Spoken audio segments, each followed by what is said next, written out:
strong community activist that's in the city of Chicago that is concerned about what went on here at this establishment right here. And first and foremost, I did view the video, some parts of the video that I won't get into to hamper this investigation, but the important part of this is that we all was wondering and wanted to know, did anybody pull her down there? Did anybody force her down there? Was anybody on the other side in that room with her when she got down there? And the answer to that is no. She walked into that unsecured area that should have been secured with locks on there where she couldn't get in there.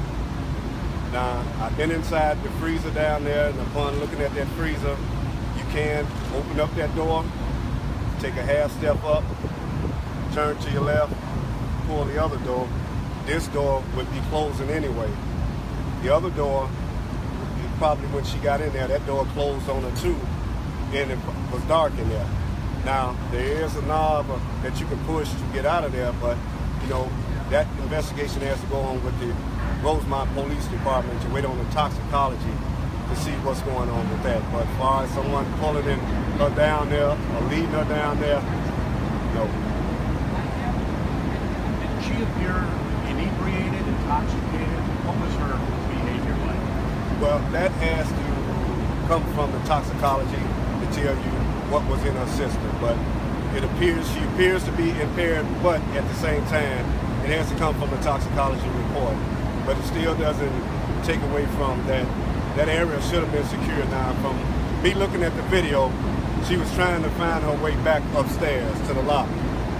And she was checking the doors, and she was checking other doors, just trying to find her way back upstairs. So, in saying that, she was walking forward where all of the video cameras caught her every movement, and I watched her as she went through the other door, and at the same time, she went through an unsecured area, which is not her fault, because if someone is staying in there with their children, that area is not secured, you can catch a child can go in there and open up them same doors, and this can happen to them.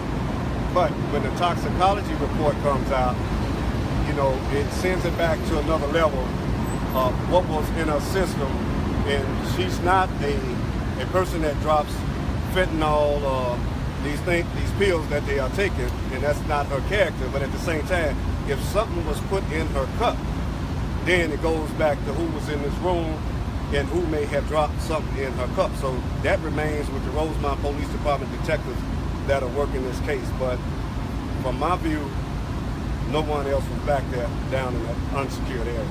Andrew, had the family... You actually watch, give me an approximate amount of time of the video that you watched, and make it pretty clear there was no one else with her, right? Well, I watched the video from the time she was in the lobby to the time that she got off the elevator. There was no one with her at that point. There was no one in the back. There's a camera inside that unsecured area, and it remotes every time a person moves or moving in there. So where the freezer's at, that's a wall. So there's no way out that way. The only way out is you have to come out the way that she was coming in. So that would justify and clear that. And they have checked those cameras at a time with a technician to make sure no one alters anything, just as community actors here and over here, Jamal, we all are on the same, I mean not Jamal, but Jedediah, we all are on the same page in trying to secure and make sure that this doesn't happen, that the videos are not altered, and that the family get justice, and at the same time that the Facebook infight stop. Because, you know, if you're accusing this person of doing something, you're accusing that person of doing something, then what you need to do, if you got solid evidence that they did something, some foul play to this baby, you need to talk to the detectives and give that information to them. Just don't put it out there on Facebook, because if you put it out there, then be prepared to answer what you put out there. But if you put something out there, just put the facts and the truth. Because we work hard, he worked hard to try to calm the situation down, and that's just about it for some justice. Andrew, has anybody from the family seen the surveillance video? The mother, she will make arrangement to see this footage. I have talked to her about some of this footage, but she is aware that I've seen the footage, but at the same time, she got 1,000 things going on through her because that's her baby. And everybody is calling, everybody is talking, but she only wants to know one thing. What happened to her child? Now, if something led up to her child being impaired or substance put in her cup, then she wants to know that too. I mean, she's hurt. That's her baby. And that's all she wants to know. So she's waiting on some answers, and she will be looking at the video. Did you talk to her though? Look at the video before the video. Because I'm a community activist, I'm also a private investigator. I also work with all police agencies just as well as these gentlemen here too. And the same reason they're out here is want to demand action to make sure that the video is put out.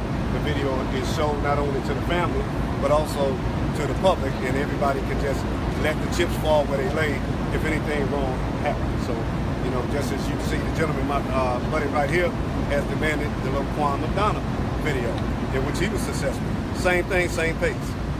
Just want justice served, and the mother, ain't gonna go nowhere. She's gonna be hurting the rest of her life. But at the same time, she just want to know what happened. We had a technical issue. Can you repeat? The mother was aware that you were looking at the video. Could you explain that again? Yeah, I called the mother and let her know that I have seen this video. I gave her bits and pieces about it, and she's going to be looking at the video too at the same time. The main thing is to make sure that that family, that mother, see the last steps of her daughter from A to Z without anything being altered. And that's what we wanted. Jed and I wanted. Will wanted. Just justice. We don't want to go into this video was altered or anything. So from my judgment, it's still intact. Angela, you mentioned two doors connected to the freezer. Are you saying that there were double doors leading into the freezer? You got a big freezer right here, and you got a door. When you open up that door to that freezer, you got another freezer inside of there, which is a half a step to your left. And you pull that door, when you let go of this door, that door closes behind you. And you step into that one, then that one closes. That's where she was found? She was found inside of that one. Did I hear you describe earlier on a Facebook Live video that you actually had the chance to go in that freezer? Yeah, I went in the freezer. So can you describe, first of all, how did you get access to that freezer and what it was like? Well, we walked in the freezer. They walked me down. I walked her whole steps. And I walked to that freezer, opened up the door, that freezer door closed, opened up the other door, that freezer door closed, and it was hot as hell in both of them freezers, and dark as hell in the freezers too. And there is a safety knob, like you asked about a knob or something, but you can touch it and that door would come open. So what I did and I asked them to, in your investigation, is make sure you took pictures and recorded that door was working properly. But besides that, you know, it was an uncaused accident that should have never happened, and the doors should have been secured and locked, because if she had hit that door right there, she'd have turned around and went back the other way, because she was trying to get indoors while she was trying to find a way to get out. I believe she was trying to get back upstairs to her friends. Is your understanding that the freezer was on or off? That information I don't know. That has to come out in the report. I do know when I went in there yesterday, that freezer was hot as hell. So it gives me the understanding that it wasn't working, and at the same time that area where she was at is not even being used anyway. Andrew, how did the family come up with the news? How did they get the news? Were they happy that she didn't die of foul play? Well, you know what, that still has to be determined, because I can't say she didn't die of foul play, because see, when the toxicology report comes out and there's something in her system that shouldn't have been in her system that may have been slipped in there, then you got a criminal case right there. So that would also lead up to that too. So they're holding off. They're holding off everything. This is not just a closed, you know, just because of this with the family. It's not closed. It's way far from being closed. This is an open investigation. Still with the medical examiner's office, still with the toxicology, and you know, it's still an investigation with the Rosemont police, and I can guarantee it's still an investigation with these gentlemen here, because they're not going to stop. I'm not going to stop. Just till this case is completely closed and the mother is satisfied. Is there a timestamp or anything like that on it? Do you know approximately what time it was at early Saturday morning that you went in there? No, but they have all of that on their reports and everything. It's like, it was like, according to the hotel, there was like 40 hours or 36 hours of videotape. That's why. Well, there was a big gap in between there, and I say this, that let the chips fall where it lay. If you got a security camera and you see somebody in an unsecured area, and if you're monitoring your station and monitor that monitor, then where were you at when she walked through there? Someone should have notified somebody to go downstairs and find out why she down there in that area. And then the gap that's between there, if indeed you looked at the video surveillance, and I'm talking about not the police department, the hotel security and staff, if you looked at that surveillance and you seen that she was in that area when you all started looking, then why didn't you all run down there right away and go in that area and try to open up some doors, since that was the last place she was? Why should they have to take an employee to come in the next morning or two to go down there and find her? So there's a lack in the security there too. The family, we know, is retained an attorney. Do you believe they may be looking at possible litigation about lack of locks on those doors? Well, that's up to their attorney to answer that. I can't speak for the attorney which way he's going, because that's his profession, just like this is our profession right here. You know, he would have to answer those questions for you. Do you see culpability on the part of the hotel, though? Did I see who? Do you see culpability on the part of the Oh, yeah, they, you know, I can tell you, they in liability. I can tell you right here, without a doubt.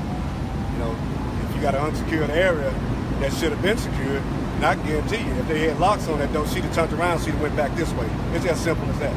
So that's where the liability falls on them.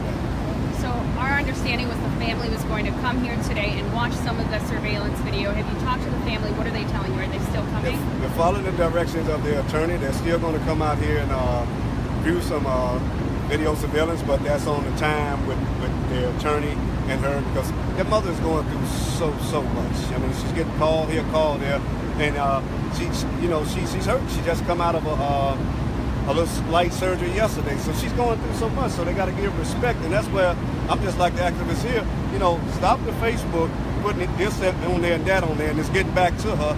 Only thing you're doing is upsetting her more. If you got something solid, I mean, you call either one of these activists, give it to them, and let them turn it in to the detectives if you don't want to come there.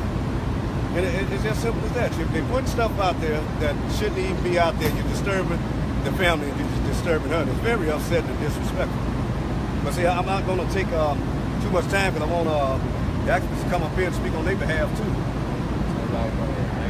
Okay, good. I'm going to just say, at the end of the day, this is still very tragic, because KENNEKA should be one day telling her grandchildren about spending time with her friends and party.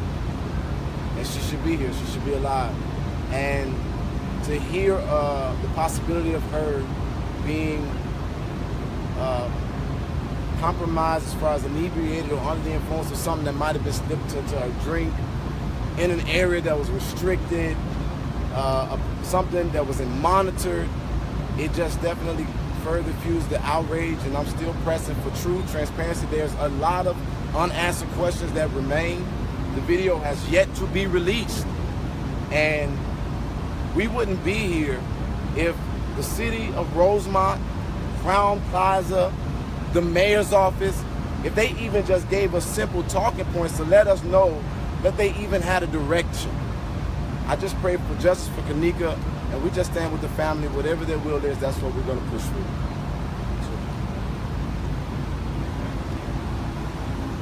Did you get any indication they plan to release it to All right, so you just heard Andrew Holmes and some of the other activists who have been here. Let me move out of the sun here for a second.